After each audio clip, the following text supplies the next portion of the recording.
tenderness He saw me, weary and sick with sin,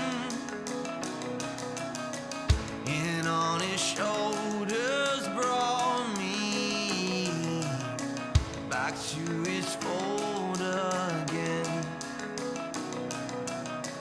While angels in His presence sang until the chorus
right, ladies, I hope your breakfast was wonderful. You guys can keep on eating. But right now, I'm going to introduce our speaker this morning, and we are in for a great treat. Our speaker this morning is Heather Pace. She has been married for 15 years to our associate pastor, Lucas Pace. She has 4 daughters, and they're just the most cutest things you will ever see.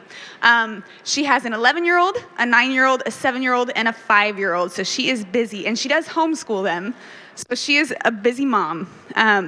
She's worked for over a decade with teen girls in the youth ministries and also with women in our women's ministry. She's a frequent speaker here at NAVMO, and she's also a speaker at our women's Bible studies. And she has an amazing blog called Truth for Women, and that's truth with the number 4, women. So you guys might want to look that up. All right, here she is.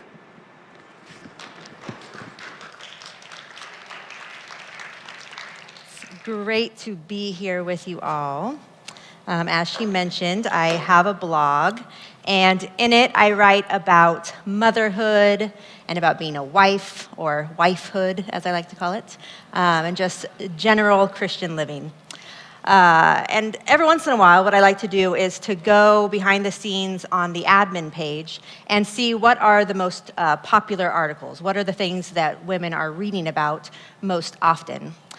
And last time I did that, I was fairly surprised. I would have thought that it would have been something along the lines of, practical motherhood kind of stuff, or balancing the different roles that we have, something that would encourage us in the trenches that we all feel like we are in.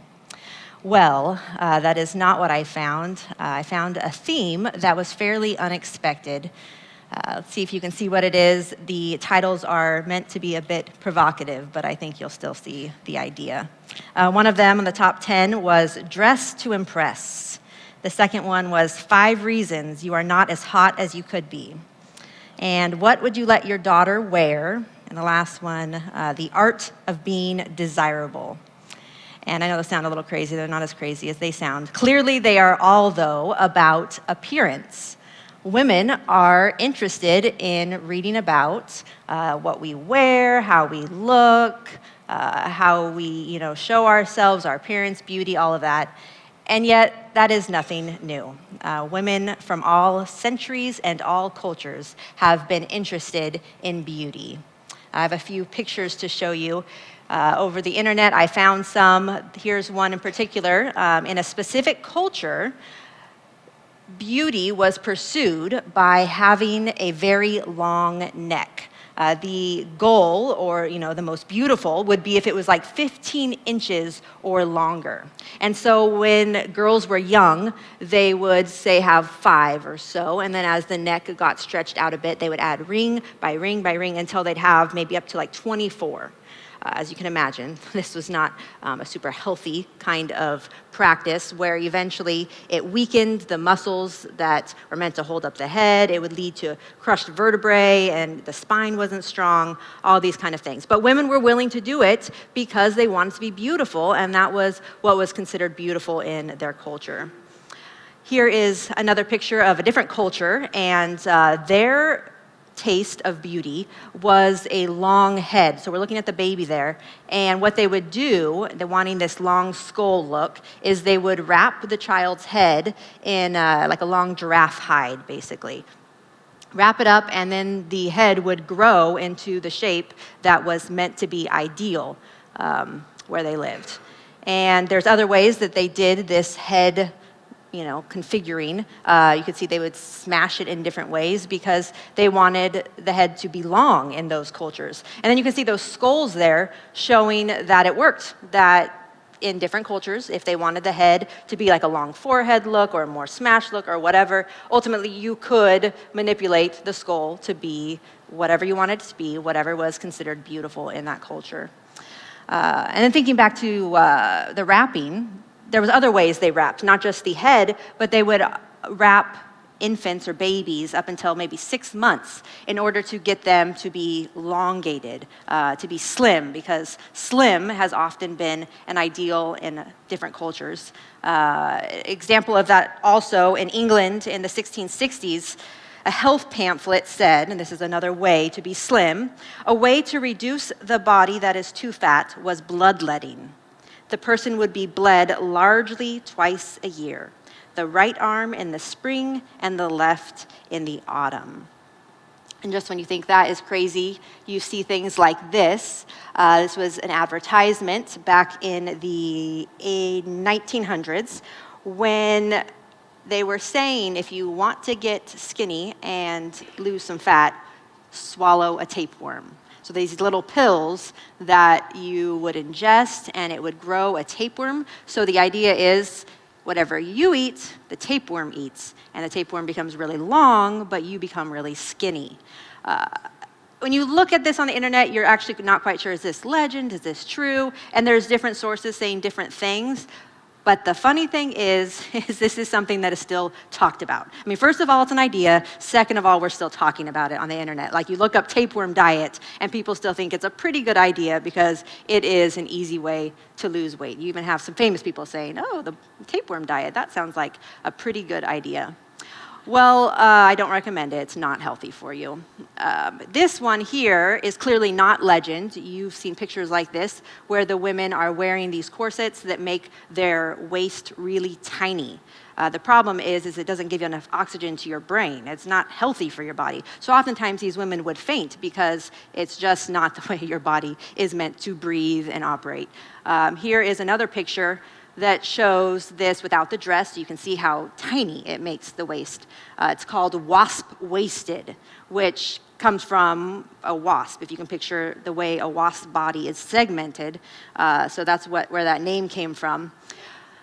But not good for the organs, you know, it squishes them quite a bit. When you read about scientifically what it does, you see words like deformity, dislocation, displacement. It just caused a lot of problems in women's bodies. Considered a portable torture chamber is what people have called it. Even because in the corset, whatever it was made out of, like the hard things, the bones in it, could sometimes protrude out of the corset, stabbing, you know, the woman in the stomach there. So, again, not a great ideal, and thankfully that one is not what we're going for anymore. The wasp-waisted thing is not our cultural idea. And that's interesting, too, to think that it is constantly changing. There is not this one set standard of beauty that we are all seeking to follow after of all centuries and all cultures. I mean, just thinking if I asked you, you know, I'm going to go on vacation and I want to look good, should I get a tan or should I be as pale as possible? And you'd be like, well, you should probably get a tan. But that's not always been the thing. There's been times where the most beautiful thing would be to be as pale as you possibly can, to the point where women would swallow these dangerous whitening potions to try to get their body to look extra white, or even do the bloodletting kind of thing, bleed yourself to look white. Or think of the 20s or 60s when being flat-chested was the idea. They would wrap themselves up to be as flat-chested as possible. Clearly, that is no longer the idea we have here.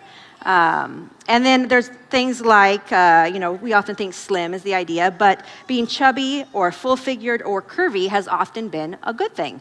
Think of like the Renaissance pictures, the Renaissance women, and it would have been better to be thicker because that meant you had money to feed yourself, right? Even up until the 1990s, there's like a handful of cultures that were said to be fat positive, meaning they demonstrated a preference for plump bodies, it said, because it represented fertility, wealth, and beauty. So the first thing that if you want to take notes, just to consider, is to realize that the current standard of beauty is constantly changing. It is not this fixed idea that we are all shooting for. It is constantly changing. And that's helpful because when you think of comparing yourself to the standard that we have today, we can all feel a bit inferior. But to realize that that is not the ultimate idea of beauty that you are comparing yourself to. Ultimately, you're just trying to fit in. You're trying to fit into what our culture is currently saying is most beautiful. And in 100 years, it'll probably change again. It'll be different. In a decade, right? It'll probably look a bit different than it does now. I have a personal example. I was seeking to look like the top models of the day back in the 80s, and look where it got me. But seriously, the cool people were doing it, yes. But looking back, oh dear, not as attractive as we once thought it was, right? And we might continue to say that over the decades. It's just constantly changing. So we got to think, what are the messages that we are hearing today, right? What is the non-timeless standard that we are holding ourselves to, that we feel pressure to meet up to? I'm sure you think of the models. Quite thin is often the idea. Looking young, very young, even when you are no longer young, you're supposed to look young. Having no imperfections, no blemishes, being sexually appealing, to the point of often having very little or provocative clothing, perhaps perfectly toned. And the hardest part is this beauty standard is pitched to us as actually possible to reach, to hold, to maintain, to keep going in our lives. And then think, though, the top models who are showing us this are gals who, are getting paid to do this. It's their life, right? And they're spending crazy amounts of time and money and effort. And they have personal trainers and personal dietitians and professional hairstylists that are just for them and professional makeup artists. And the list goes on and on. They have everybody trying to make them look this exact certain way. And then when they get on screen, or especially if they're printed, then they're edited or photoshopped or whatever it is that is necessary to make them look a certain way. So our cultural standards are not only constantly changing, but I think it's safe to say that they are impossible. Impossible to meet up to it, to maintain it. It's just not realistic. Partly because we are all born with different bodies, right? There's some of us, some aspects of our body that just are not going to be whatever the supposed perfect standard is. But also we're not getting paid to look a certain way, and we don't have endless amounts of money to spend on the very best magical skin products and hair products and diet products and whatever else it is that would make us look that way. So money, time, we don't have endless time. We don't have professional artists at our doorstep helping us out each day. And we don't get to Photoshop our life, right? We are real people and we don't get to be edited or Photoshopped. And yet we still feel the pressure to meet up to this perfectly thin, young-looking, no blemishes kind of standard. It's why 30 million Americans have some kind of eating disorder.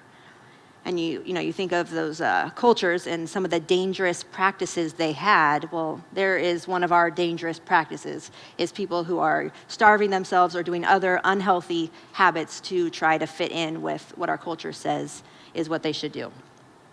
It's why we spend excessive amounts of money on beauty and beauty products and all the different things that go along with that. I read one book that said that we spend more money on beauty than education and social services combined. And it's why we spend so much time ourselves, right? Going shopping, trying to find the clothes that fit in, and doing our hair and our makeup and our nails and our skincare and our exercise and all the things that we end up filling our minutes and our hours with because we are trying to keep up with the standard. And why? Why do we do it? I found a helpful answer in a book that I read called True Beauty. The author said, "Women believe that beauty is essential to a happy life. We buy into our culture's message, often conveyed through media and advertising, that you have to be beautiful to be or get what you want. We think that if you are beautiful, you will achieve true romance and lasting love, that you will be popular and well-liked. We believe physical beauty is the key to self-confidence and self-worth, the only way to be satisfied, significant, and successful." Isn't that kind of what we're made to think? And we've probably all fallen into the trap here and there. Have you ever thought, when you go and get maybe a new bunch of clothes, or you're waiting for that Stitch Fix package to come into the mail, or you're gonna get a hair color or something new, and you thought, I am excited for this, But not only is it going to add a little beauty to my life, this is going to like improve my life. I mean, it might even be life-changing when I have this done, or when this changes, or when I have these clothes, or whatever it is. I remember back in junior high, I had this kind of experience. I grew up with a gap in my teeth, and I don't know, I was in 7th grade, no, I think it was 8th grade, and I just didn't like it. I didn't feel comfortable with it, and I feel like now people are making it look cute. There's like a new thing where it's like, oh, that's really cute when people have a gap in their teeth. It's unique or whatever. Okay, but when you're in 8th grade, who knows what you're thinking? You shouldn't trust yourself, but I just wasn't into it. And we didn't have money for braces, and so I got it filled in with a fake thing on each side to make it look like it was your teeth. So I got it, went back the first day of school, and I was excited. And was I glad that I got it? Absolutely. I was so glad I got it. Did I feel more comfortable smiling? Yes, I felt more comfortable smiling. But did it change my life? Did it improve my life? No.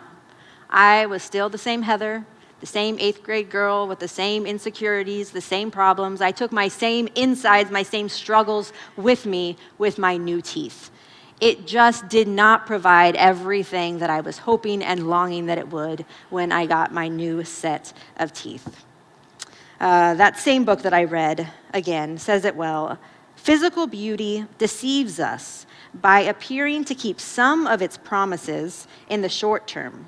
It delivers just enough to keep us hooked, to lead us on to thinking that it is a worthwhile investment of all our hope, time, money, and energy.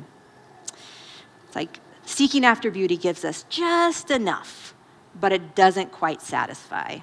So letter C, the current standard of beauty is also deceiving. It's deceiving, first of all, because we can't even reach it, but also it doesn't deliver all the promises that we think that it contains. It doesn't solve your problems. It doesn't provide lasting happiness. Even if you got a whole new entire body part of some kind, pick your body part, you would still be the same exact you. And thinking of happiness, that's deceiving because we think it's going to provide happiness, but the more that we seek after it, the more that we run after it and long for whatever the standard of beauty is that we think that we should attain to, the less happy we are. The more we wish we were like somebody else, or the more we wish we looked like this or that. It doesn't provide the happiness that we're looking for.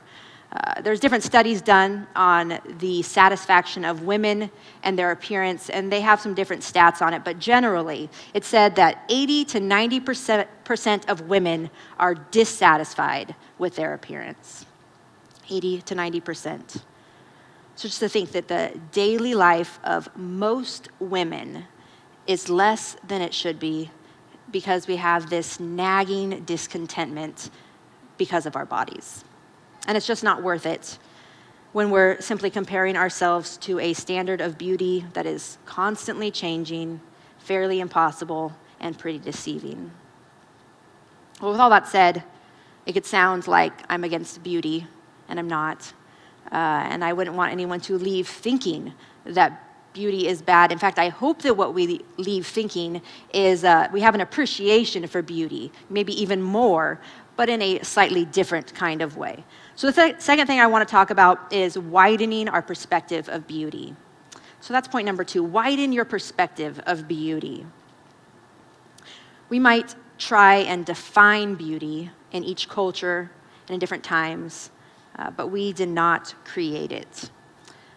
Beauty is far bigger than anything that Hollywood will ever sell us, and it's far different than maybe even what our peers would tell us. God is the creator of beauty, and a perfect way to see that is to just look around at the world around you. Look at the beauty on our planet. Just imagine if you were to walk out those doors when we were done here, and you were to all of a sudden be transported into a beautiful place on this earth. And then the next 10 minutes, and 10 minutes later, you're going to be transported to a new beautiful place. And you're just going to get to experience it, to look around. And every 10 minutes for the rest of the day and into the night, you're going to be in a new place on our planet that's just gorgeous. You would be overwhelmed by the beauty that is in this earth. I found a few pictures, just a real quick search on the internet of beautiful places. Just imagine being in these places, being surrounded, getting to walk around for a little while. And I know we're used to beautiful pictures, but really, like, picture yourself underwater, seeing all the magnificent fish and all the colors, being surrounded by trees and plants and different animals, flowers, sunrises and sunsets, the changing seasons.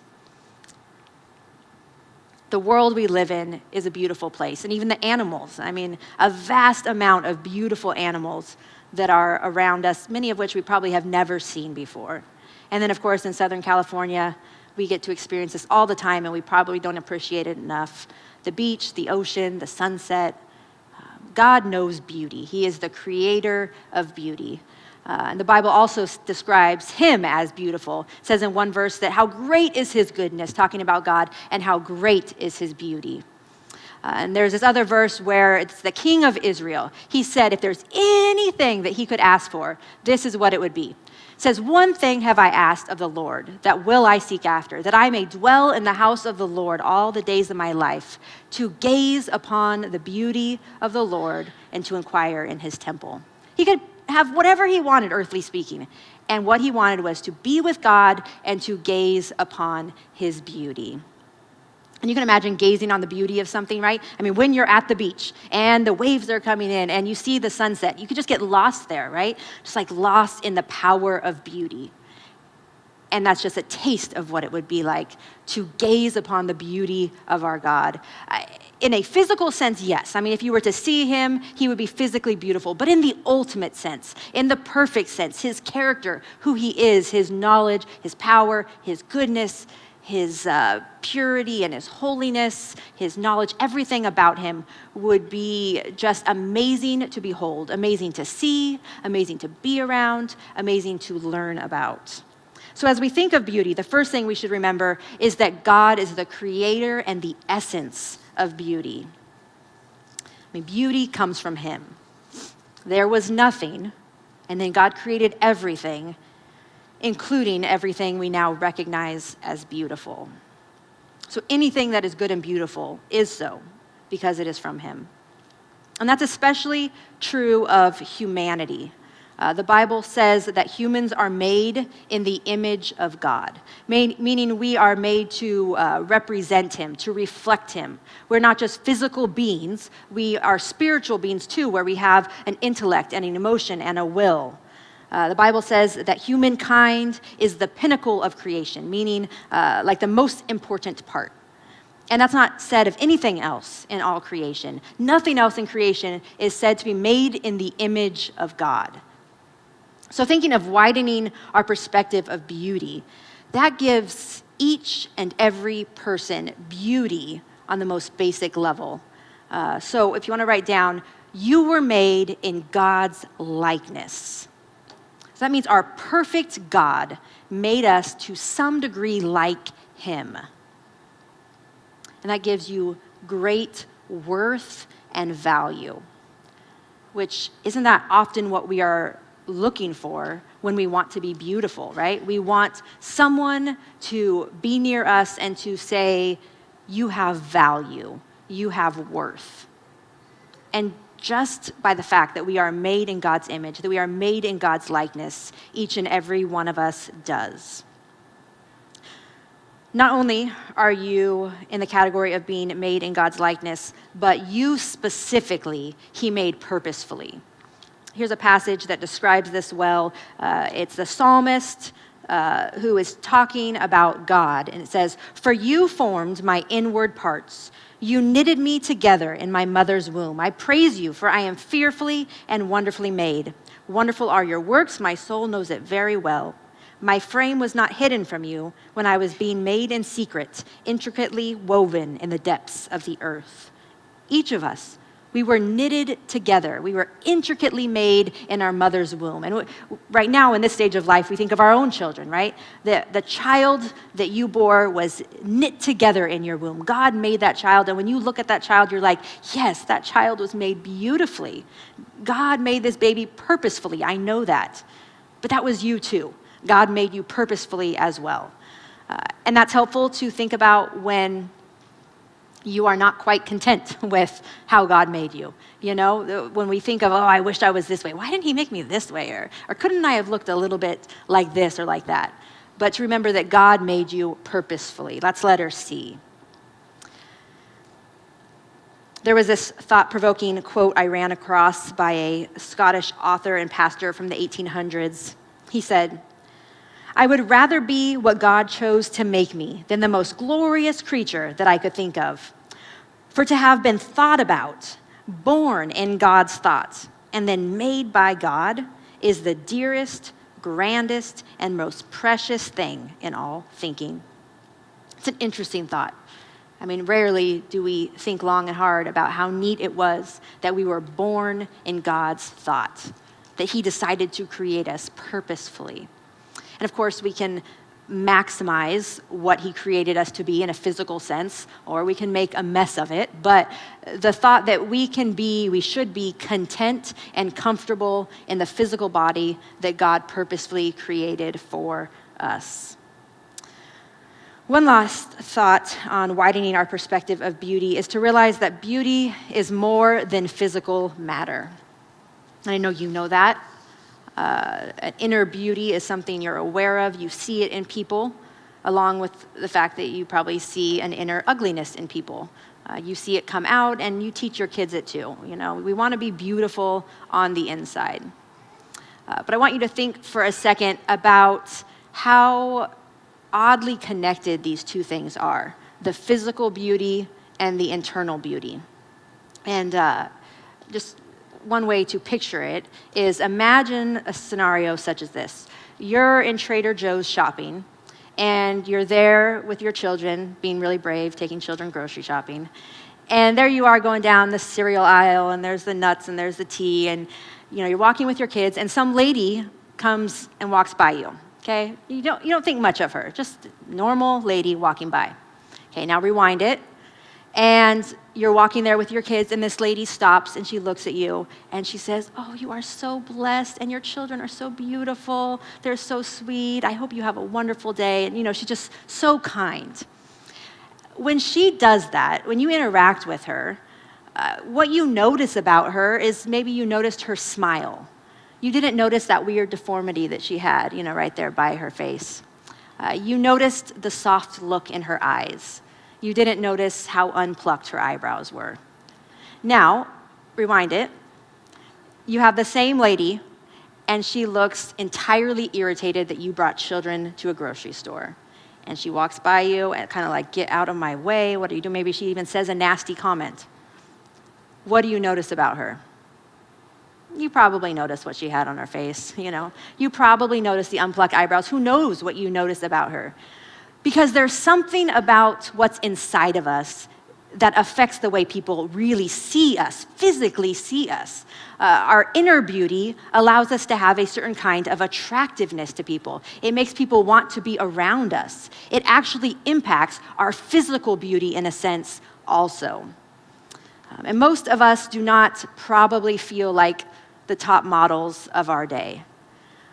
But we can be like that gal in Trader Joe's in either a really beautiful way or in a really nasty way. And it does come out in the way that we look. And I'm not saying that it doesn't matter how we look on the outside, because if that lady in Trader Joe's came in and she was just a big mess, no matter how nice she was, she would still probably look a little bit like a mess. So we should take care of our bodies. And just thinking, if you are married, you want your husband to enjoy both the inside and the outside of you, right? I mean, you want to take care of both. But where the real effort should go into is being attractive, winsome, lovely on the inside. So that is our last point, is to pursue real beauty. Real, true beauty. You think of like a engagement ring box. That box is beautiful because of what's on the inside. Granted, the outside matters, right? I mean, if the box got mud and stuff stuck to it, or some chewed up gum was attached to it, it would distract from the beauty of that box. You open it, it's still going to be beautiful, but the outside matters, at least for initial impressions. But what really matters is what's on the inside. And so it is with us. We've got to put the effort into where it really matters. And it does take effort, because I don't think any of us would say that pure gorgeousness just flows out of us in our perspective and in our attitude and in our words and in our demeanor. Those things take effort. And the effort should be focused on living in light of what the Creator who defines beauty says is beautiful. I mean, right, we would all agree that if God created everything, if God created us, then he knows what's right or what's the beautiful way to live and to conduct ourselves and to do things in life. He knows real beauty. A great example of God's clarification on what is beautiful is found in the book of 1 Peter chapter 3. It says, "Do not let your adorning be external, the braiding of hair and the putting on of gold jewelry and the clothing you wear." I'll pause right there and say, it's not saying if you braid your hair, you're doing the wrong thing. When this was written, the braids of the hair was this very elaborate kind of hairdo where women were spending excessive amounts of time and money and effort on this updo of these braids with jewels and all this crazy stuff. So it's saying, don't let your beauty come from this external over-the-topness where you're just putting so much in to your outsides. Then it says, "But let your adorning or your beauty be the hidden person of the heart with the imperishable beauty of a gentle and quiet spirit, which in God's sight is very precious." So it's saying our beauty should be on the inside. It's this hidden person. And then you see this phrase with a gentle and quiet spirit. That's not referring to someone who's, like quiet and timid and shy. It's more of this calm, trusting demeanor. Someone who, for no other better term, just doesn't freak out all the time. Someone who has a calmness inside of them because they're trusting God. That has an imperishable beauty, meaning it does last. It is not constantly changing. It lasts and it's precious in God's sight. That's just one verse in the Bible that we see that if we just focus on the inner person and we don't freak out, we have a certain kind of beauty to God. And there's plenty of passages that talk about what does it mean to be beautiful on the inside? What is it that pleases God? And ultimately, it's what is beautiful to other people. Things I know you'll agree are beautiful, like selflessness and kindness and faithfulness and patience. Maybe you can think of a gal right now, just a beautiful gal, inside and out. Someone who is patient and loving with her children and with her husband. Someone who doesn't get worked all up when things seem to go wrong, who does seem to trust and have a calmness about her, who loves people day in and day out. Isn't that the kind of beauty that we would really want to be known for? I know I do. And really, the question is, what's the other option? Is it to focus on the external beauty with standards that change so quickly? If that would be the goal, then don't age at all because it only gets harder. Don't go buy any trendy clothes because they're going to be out pretty soon. Don't have any children because that's just going to make it at least a little bit harder, if not way harder. And don't focus on anything else because once you do, you're going to start seeing perfection just slowly, pass you by. Of course, that's not how we want to live. We want to focus on the beauty that matters. To put effort, yes, of course, in our physical selves, we're going to do that, but put real work into who we really are, into the beauty that shines out, the kind of beauty that God, the creator of beauty, says is beautiful. I think a helpful way to desire this real beauty is to just think into the future a little bit. If you are blessed to live long enough where you are swallowed up in your wrinkles and the little hair you have left is as white and stringy as possible and no skin product is going to help you one tiny bit, in that moment, you are going to hope and to wish that you invested in the long-term beauty that gets better with age. I can tell you what you're not going to care about, and that's not going to be some picture of your glory days back in your 20s, or if you can make it into your 30s. where your kids or grandkids are like, who's that? And you're like, well, that's me. And they're like, really? You look so young. That's not what's going to be valuable to you. What's going to be valuable to you is if you have the kind of winsomeness that makes your grandkids want to spend time with you, that makes your great-grandkids want to spend time with you. It makes them want to be like you, to learn from you, to learn from your compassion and your wisdom and the wisdom you've gained over the ages by not freaking out when things go wrong. The love you have, the gentleness and the patience that you have. That's what you're going to want to be. And of course, that's not what we want to be just in the future. It's what we want to be right now, right? I mean, don't you want to be that example to your children or to anyone that you have an influence on, just the people around you? You want to be that kind of beautiful. So let's trade in the ever-changing, impossible, deceiving beauty for the long-lasting beauty that never goes out of style and is always worth the effort. Let's seek after the real, true beauty on the inside. Thank you.